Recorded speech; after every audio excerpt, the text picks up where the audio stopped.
नमस्कार, मैं हूं दिव्या और आप देख रहे हैं आंखें न्यूज 24। आइए सबसे पहले नजर डालते हैं आज के मुख्य समाचारों पर। नमस्कार, मैं अमित और आप देख रहे हैं आंखें न्यूज 24। हिंदुस्तानी व मोर्चा के राष्ट्रीय अध्यक्ष व बिहार सरकार के लघु जल संसाधन मंत्री डॉक्टर संतोष सुमन ने कहा कि एनडीए सरकार की 125 यूनिट फ्री बिजली की योजना से बिहार के घर घर में खुशी है। पिछले महीने के वितरित 80 लाख में से 60 लाख उपभोक्ताओं का बिजली बिल शून्य है। उन्होंने कहा कि सरकार की इस योजना से गरीबों की झोपड़ियों को रोशन करने का सपना साकार हुआ है। वहीं अब बिहार में कहीं भी अंधेरा नहीं है, हर तरफ रोशनी बिखरा हुआ है। सही मायने में विकास का उजाला हर घर में पसर गया है। उन्होंने कहा कि अगले महीने से राज्य के कुल 1.87 करोड़ में से 1.67 करोड़ परिवारों को बिजली बिल भुगतान करने से मुक्ति मिल जाएगी। ये समर्थ बिहार का खुशहाली की ओर बढ़ाता है, एक सशक्त कदम है। वहीं संतोष सुमन ने आगे कहा कि एनडीए सरकार का संकल्प अगले 3 साल में सौर ऊर्जा के जरिए हर परिवार को 300 यूनिट तक फ्री बिजली देने का है। बिजली बिल शून्य होने से महिलाओं में खुशी का ठिकाना नहीं है। ये वायदा करके भूलने वाली नहीं, उसे पूरा करने वाली सरकार है। तो वहीं आपको बता दें कि इस साल बिहार में विधानसभा का चुनाव होना है और ऐसे में सत्ता पक्ष जनता को ध्यान में रखकर तमाम वादे और जनता को लगातार सौगात दे रही है। वहीं विपक्षी पार्टियां सरकार पर लगातार हमलावर है।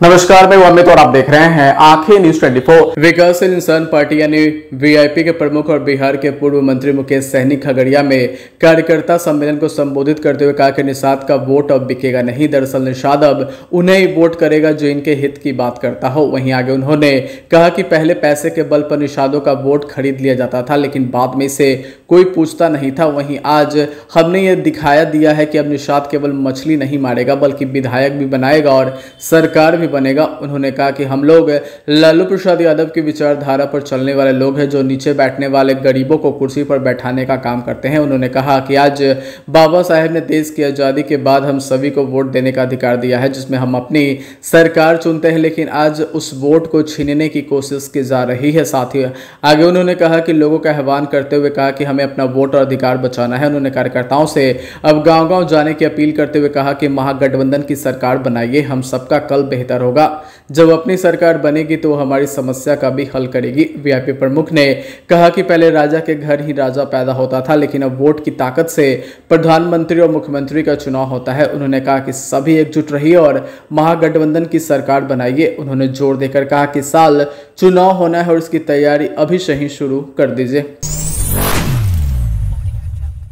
नमस्कार, मैं अमित और आप देख रहे हैं आंखें न्यूज 24। मुख्यमंत्री नीतीश कुमार ने सोमवार को राजधानी पटना के पश्चिमी हिस्से के लिए अपनी प्रगति यात्रा के दौरान घोषित 6 सड़क परियोजनाओं का शिलान्यास किया। बता दें कि सभी 6 परियोजनाओं की कुल लागत करीब 766.73 करोड़ रुपए है। वहीं मुख्यमंत्री ने शिलान्यास के मौके पर कहा कि इन योजनाओं का काम तेजी से पूरा किया जाए। वहीं मुख्यमंत्री ने जिन सड़क योजनाओं का शिलान्यास किया, 4 ऐसी हैं जिन्हें नेहरू पथ यानी बेली रोड से संपर्कता मिल रही है। बता दें कि रूपसपुर नहर के किनारे कोथवा में आयोजित कार्यक्रम में 71.48 करोड़ रुपए की लागत से खगौल नेहरू पथ से अशोक राजपथ तक 4 लेन सड़क का शिलान्यास किया गया। वहीं मुख्यमंत्री ने कहा कि दानापुर बिहटा एलिवेटेड पथ से इसकी संपर्कता हो जाने से पूरे क्षेत्र की आबादी को इसका लाभ मिलेगा। वहीं पाटलिपुत्र रेलवे स्टेशन को भी बेहतर संपर्कता मिलेगी। वहीं मुख्यमंत्री ने दानापुर की तरफ से दीघा एम्स पाटलिपथ और को नेहरू पथ की संपर्कता योजना की भी शिलान्यास किया। बता दें कि इसकी लागत करीब 143.86 करोड़ रुपए बताए गए हैं। वहीं रूपसपुर नहर से सगुना मोड़ तक नेहरू पथ के दोनों किनारे करीब 2.7 किलोमीटर लंबाई में भूमिगत नाले के साथ पथ निर्माण योजना का शिलान्यास किया गया। वहीं नाले के ऊपर बनने वाली सड़क की लागत करीब 318.51 करोड़ रुपए है। इसके तहत 12 मीटर चौड़े कच्चे नाले पर बॉक्स पुलिया सह सड़क का निर्माण कराया जाएगा। वहीं मुख्यमंत्री ने नेहरू पथ से गोला रोड तक करीब 2.20 किलोमीटर लंबाई में सड़क के चौड़ीकरण योजना का भी शिलान्यास किया। बता दें कि इसकी लागत करीब 21.35 करोड़ रुपए है। वहीं एम्स कोलंबर से जानीपुर पैनावापुर नेवा पथ के 2 लेन में चौड़ीकरण योजना का शिलान्यास किया गया। इसकी लागत करीब 138.5। समाचारों में वक्त हो चला एक छोटे से अंतराल का। पटना में कई वर्षों से शिक्षा में अहम योगदान दे रहा है Gyansthali high school Alamganj Patna city, जहां 10वीं और 12वीं की बोर्ड परीक्षाओं में 100% अंक प्राप्त कर रहे हैं बच्चे। एक ऐसा स्कूल जहां न केवल होती है पढ़ाई बल्कि साथ ही साथ होती है कल्चरल एक्टिविटी, स्पोर्ट्स एक्टिविटी से जुड़े गेम्स, मैथ ओलंपियाड से लेकर साइंस ओलंपियाड। जहां बच्चों के लिए स्कूल कैंपस अत्याधुनिक सुविधाओं से लैस, छोटे बच्चों के लिए वाहन और ट्रांसपोर्ट की विशेष सुविधा। तो देर किस बात की, आज ही कराएं अपना नामांकन Gyansthali high school Alamganj Patna city में, जहां नामांकन की प्रक्रिया जारी है। संपर्क करें पुलिस चौकी Alamganj main road near Alamganj थाना पटना बिहार 800007। समाचारों में आपका फिर से स्वागत है। नमस्कार, मैं अमित और आप देख रहे हैं आंखें न्यूज 24। बिहार में एसआईआर मामले को लेकर राजनीतिक घमासान थमने का नाम नहीं ले रहा। वहीं बुधवार को राजधानी पटना में प्रेस कॉन्फ्रेंस कर राजद नेता और बिहार विधानसभा में नेता प्रतिपक्ष तेजस्वी यादव ने चुनाव आयोग और भारतीय जनता पार्टी पर सीधा हमला बोला है। आइए आपको सुनवाते हैं क्या कुछ कह रहे हैं तेजस्वी यादव। ये है मुजफ्फरपुर की जो मेयर है, भाजपा की बड़ी नेत्री है, जो शायद अभी प्रत्याशी भी होने जा रही है। हम चाहेंगे कि अपने ऑपरेटर को कि स्क्रीन पे जो है सामने जो है लाया जाए। इनका नाम है निर्मला देवी, मुजफ्फरपुर की मेयर है निर्मला देवी। निर्मला देवी इनके एक एपिक आईडी नहीं बल्कि दो एपिक आईडी है, एक ही विधानसभा के, और उम्र में भी अलग अलग है। और माफ कीजिएगा, केवल निर्मला देवी के ही नहीं, निर्मला देवी के दो देवर हैं, उन दोनों देवर के भी दो एपिक आईडी जो है आपके समक्ष जो है स्क्रीन पे दिखाया जा रहा है। ये विधानसभा क्षेत्र दिखाओ ऊपर, पहले कौन सा है? ये है 257, बूथ नंबर 257, निर्वाचन क्षेत्र मुजफ्फरपुर। अब जूम करके निर्मला देवी जी का फोटो दिखाया जाए। ये वहां की मेयर है और इनके बगल में जो दो और जो फोटो जो हाईलाइटेड है, एक दिलीप कुमार और एक मनोज कुमार, ये इनके दो देवर हैं। अब दूसरा बूथ जो है वो लगाया जाए 153, ऊपर देखिए 153 मुजफ्फरपुर। ये लेटेस्ट फोटो है इन लोगों का 153 वाले में। निर्मला देवी, इसमें 48 साल उम्र है और 257 वाले बूथ नंबर पर इनका 45 साल उम्र है। तो आप दोनों देवर को आप देख सकते हैं। दूसरा देवर को दिखाओ, तो आप इनके पिता और ससुर का भी नाम सब कुछ देख सकते हैं। अब इसमें क्या कहा जाए, ये बहुत ही गंभीर तौर पे जो है ये प्रक्रिया जो है की जा रही है चुनाव आयोग की तरफ से।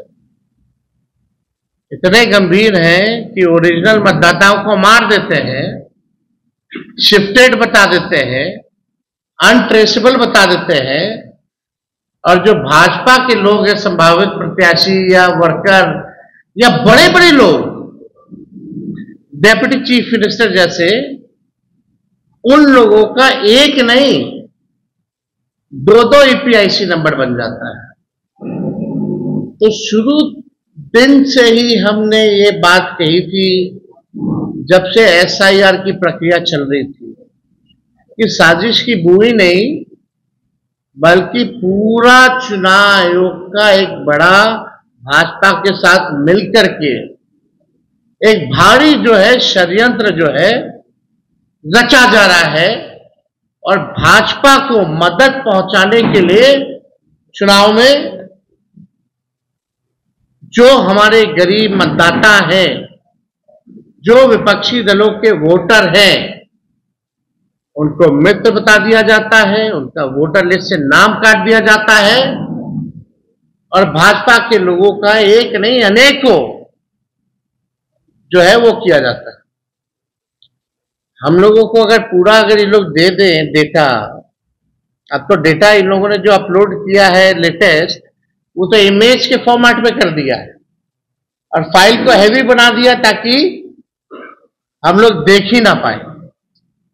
फिर भी हम लोगों ने शुरू दिन से कहा था कि एक एक चीजों पर हम लोगों की नजर रहेगी। बिहार लोकतंत्र की जननी है और यहां से लोकतंत्र को हम लोग खत्म होते हुए बैठकर देख नहीं सकते। लोकतंत्र को बचाने के लिए, लोगों के अधिकार और अस्तित्व को बचाने के लिए राष्ट्रीय जनता दल महागठबंधन जो लड़ाई लड़ना पड़े, जहां लड़ना पड़े, उस लड़ाई को हम लोग लड़ेंगे।